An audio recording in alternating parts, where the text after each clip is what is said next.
Hey guys, happy Friday. And I was just thinking about it, that it's literally been about 4.5 years since I became a full-time entrepreneur. Since I quit my job and pursued my dream. My dream was always to be a full-time entrepreneur, to be my own boss. And I was thinking about it.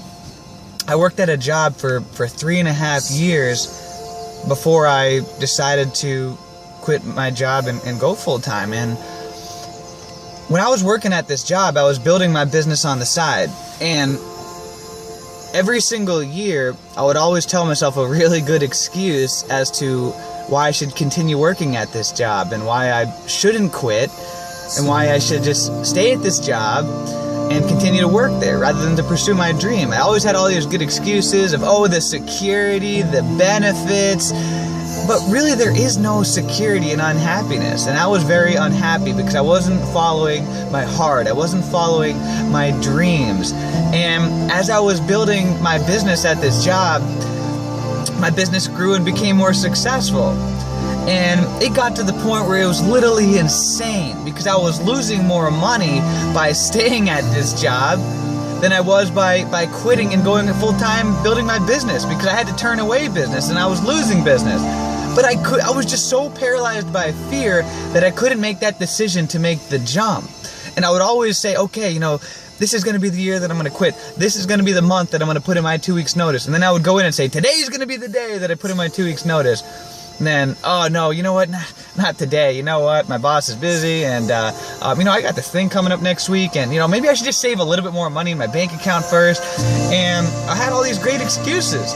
And then I remember one day, my dad called me up when I was on lunch break, and he said, how's everything going? And he knew that I really wanted to go as a full-time entrepreneur, and I said, everything's going great. And he said, when are you going to put in your 2 weeks notice? And I said, well, I was thinking about it today, but not today. My boss is on the phone right now.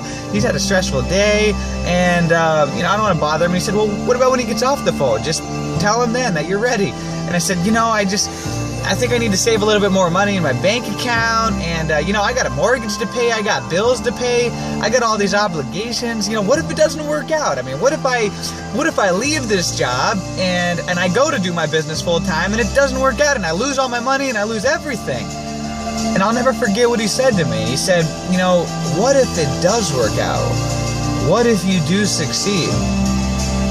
And see, my mind just totally shifted when he said that, because we are so used to always looking at things of, what if they don't work out? What if I try this and I lose my money? What if I do this and I lose some relationships? What if I try this and it doesn't work out? Well, you know what? Instead of looking at everything like that, you should be looking at things as, what if I do this and it does work out? What if I try this and I do succeed? What if I lose some relationships, but then I gain some even better relationships into my life? See, that day I made a decision, and that was the day that I put in my 2 weeks notice. And I always think about it. If I hadn't made my decision that day to put in my 2 weeks notice, I may very well have just let another year after year after year go by that I let fear get the best of me. Still working at that job. I could have been there still to the day, coming up with excuses. And so I say to you, whatever it is, a dream that you have in your life, or an idea, or something you want to do, don't be afraid to fail. Be afraid not to try.